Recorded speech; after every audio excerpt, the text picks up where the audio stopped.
करता करता अभ्यास जन्म तो होते सुजान जय जय श्री राधे श्याम। आप सभी सुनने वालों को मेरा नमस्कार। हाथ जोड़ के प्रार्थना है कि ध्यान से सुनना जो मैं कह रहा हूँ। जब हम कोई काम करते हैं या भागवत करते हैं तो सबसे पहले हम भागवत के मंडप की रचना करते हैं। वही भगवान करते हैं। जब महाप्रलय हो जाती है तो भगवान फिर सृष्टि के बारे में सोचते हैं कि अब मैं कुछ देवताओं की सृष्टि करूं, लोगों की सृष्टि करूं, फिर मैं अपना आगे कार्य करूं। तो हमारे विष्णु भगवान जल में शयन करते हैं, वही सृष्टि करता है। तो जब महाप्रलय हो जाती है उसके बाद भगवान के मन में इच्छा आती है कि सृष्टि का संचार करूं। वह जल के अंदर ही एक अंड रूप बनाता है और उसमें एक बच्चा अपना रूप बनाता है। फिर वो बाहर निकलता है तो जब ये जल रूप में ही कमल पैदा होता है और कमल में ब्रह्मा जी प्रकट होते हैं। तो सबसे पहले जब वो सोचते हैं कि पहले मैं लोगों की रहने की व्यवस्था करूं कि लोग कहाँ रहेंगे, तो वो लोगों की रचना करता है, सारे लोग बनाता है। वैसे कहते हैं 3 लोग हैं, फिर कहते हैं 14 लोग हैं, लेकिन लोगों की कोई गणना नहीं की जा सकती, क्योंकि हमारे जो तारागण हमें आसमान में तारे दिखाई दे रहे हैं वे भी एक लोक हैं। पृथ्वी हमारी एक सुई की नोक के बराबर बड़ी है, इससे कई गुना बड़े लोक हैं। चंद्र लोक है, ब्रह्म लोक है, तारागण है। जो तारा स्वयं चमकते हैं उसमें नाम सूर्य भगवान का आता है। सूर्य भगवान का गिनती तारागण में आती है। जब भगवान ने लोगों की रचना कर दी, फिर उसने सोचा कि अब मैं लोगों की रक्षा करने के लिए सृष्टि पैदा करूं। उसने सबसे पहले देवताओं को बुलाया और देवताओं को पेट लगा दिया। तो देवता कहते हैं कि हम अब कहाँ रहेंगे, कहाँ खाना खाएंगे पिएंगे, उसकी व्यवस्था करो। तो भगवान कहते हैं कि अच्छा मैं एक रूप बनाता हूँ, उसमें आप सभी देवता लोग वास करना, उसमें रहना। तो सबसे पहले भगवान ने, ब्रह्म ने एक गौ का रूप बनाया और कहा कि देखो ये गौ मैंने आपके सामने खड़ी कर दी है, इसमें आप ये आपको कैसा लगा? तो देवताओं ने कहा कि भगवान ये हमको अच्छा नहीं लगा। ठीक है।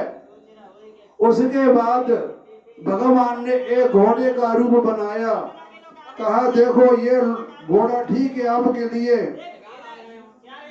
तो देवताओं ने कहा कि भगवान ये भी हमें अच्छा नहीं लगा। उन्होंने घोड़े को एक तरफ कर दिया। उसके बाद भगवान ने एक मनुष्य का रूप बनाया और कहा कि ये ठीक है। तो उन्होंने कहा हाँ ये ठीक है, हम इसी में वास करेंगे। भगवान ने मनुष्य का शरीर बना के खड़ा कर दिया और सभी देवताओं से कह दिया कि इसमें जाओ और अब अंदर जाकर के अपना इसमें वास करो। सभी देवता क्रम अनुसार मनुष्य के शरीर में प्रवेश कर गए। ब्रह्मा जी अश्विनी कुमार हैं, सूर्य हैं, वो आंखों में अश्विनी कुमार, कान में, ऐसे सारे देवताओं ने पूरे शरीर के अंदर विराजमान हो गए।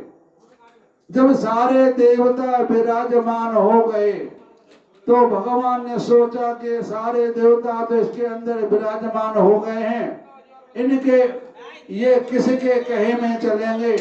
तो भगवान ने सोचा कि मुझे इसके अंदर जाकर के अपना स्थान ग्रहण करना चाहिए, तभी देवताओं का काम चलेगा। तो भगवान ने सोचा कि चरणों से प्रवेश करूं या रंध्र, रंध्र कहते हैं हमारा जो सर होता है उसके ऊपर कपाल बोलते हैं, उसे बोलते हैं कपाल। कपाल से प्रवेश करूं या चरणों से प्रवेश करूं। तो भगवान ने सबसे पहले मनुष्य का कपाल फोड़ करके अंदर प्रवेश किया। जब भगवान ने प्रवेश किया तो उन्होंने देखा कहीं जगह कोई जगह खाली नहीं है। उन्होंने कहा मैं रहूं तो अब कहाँ रहूं, ये मेरे बगैर तो चल नहीं पाएंगे, अब मैं क्या करूं। भगवान ढूंढते ढूंढते ढूंढते ढूंढते देखा तो नीचे जहां चरण है भगवान उनके मनुष्य के, वो जगह खाली थी। तो भगवान चरणों में अपना स्थान बना लिया। तो एक बात मैं आपसे और कहता हूं, हमारे सनातन धर्म में जो चरण छुए जाते हैं वो क्यों छुए जाते हैं? क्योंकि चरणों में विष्णु भगवान का वास है और विष्णु भगवान ही सबको संचार करते हैं, सबको चलाते हैं। भगवान ने चरणों में अपना आसन जमा दिया और वो सबको देखने लग गए। इस तरह से जब हम भगवान ने सबसे पहले लोक बनाए, फिर देवता बनाए, देवता का वास किया, फिर अपना उनका ऊपर किया। तो सबसे पहले ब्रह्मा जी से कहा, ब्रह्मा जी आप सृष्टि का संचार करो। उन्होंने कहा ठीक है प्रभु, कि पहले तपस्या करो फिर संचार करोगे। भगवान ब्रह्मा जी ने तपस्या की, उसके बाद उन्होंने मानस पुत्र बनाए, सनक, सनंदन, सनातन, सनत कुमार। जब ये 4 पुत्र बना दिए तो उनसे कहा ब्रह्मा जी ने कि अब तुम सृष्टि की रचना करो। तो हमारे नारद जी दौड़ते दौड़ते आए और उनसे कह दिए अरे सनत कुमारो, तुम गृहस्थी के चक्कर में मत पड़ना, ये बहुत बड़ा जंजाल है। वो उनका कान फूंक गए संत कुमार का। तो संत कुमार ने श्रृंगदेव ने कहा कि भाई हम तो गृहस्थी का पार नहीं करेंगे, हम तो बनेंगे सन्यासी। वो 5 वर्ष के बालक चारों तरफ भ्रमण करने लग गए, वो छोड़ छाड़ के चले गए। उसके बाद ब्रह्मा जी ने और मानस पुत्र पैदा किए कई हजारों में। उन जब उन्होंने पैदा कर दिए तो नारद जी फिर आए, अरे भैया तुम इस गृहस्थी के चक्कर में कहाँ पड़ते हो, ये बहुत बुरा बवाल है, तुम अपना सन्यास पूजा पाठ करो, गृहस्थी का छोड़ो, तुम गृहस्थी का पैदा मत करो, मतलब संतान पैदा मत करो, न शादी करो न संतान करो। ब्रह्मा जी को गुस्सा आया, नारद से कहा तूने मेरा बना बनाया खेल सारा बिगाड़ दिया, मैं तुझे साफ देता हूं कि आज के बाद तू भड़कता ही रहेगा, कहीं टिक कर नहीं बैठेगा। तो ब्रह्मा जी ने नारद को साफ दिया। तो नारद जी हमेशा हर ब्रह्मांड में चक्कर लगाते रहते हैं। और एक बात और सुनो, नारद जी हमारे जो 7 स्वर हैं, सारे गामा पाधानी, ये सारे गामा पाधानी ब्रह्म स्वरूप शब्द हैं। इनका ब्रह्मा जी अपने वीणा में उनका उच्चारण करते रहते हैं, उनका आलाप करते रहते हैं, क्योंकि संगीत का प्रेम हमारे सभी देवताओं में है। शिव जी महाराज डमरू बजाते हैं, डमरू बजा के नाचते हैं। भगवान कन्हैया बंसी बजा के लोगों को लुभाते हैं, नाचते हैं। सरस्वती माता वीणा बजा के अपना पूरा संगीत बजाती हैं। इस तरह हमारे हर देवता के पास कोई न कोई वाद्य यंत्र है जिसको बजाते रहते हैं। तो जब उसके बाद ब्रह्मा जी ने मानस पुत्र सप्तऋषि पैदा किए, उनसे उन्होंने कहा कि अब तुम मनुष्यों की उत्पत्ति मतलब संख्या बढ़ाओ काम करो। तो उन्होंने कहा ठीक है।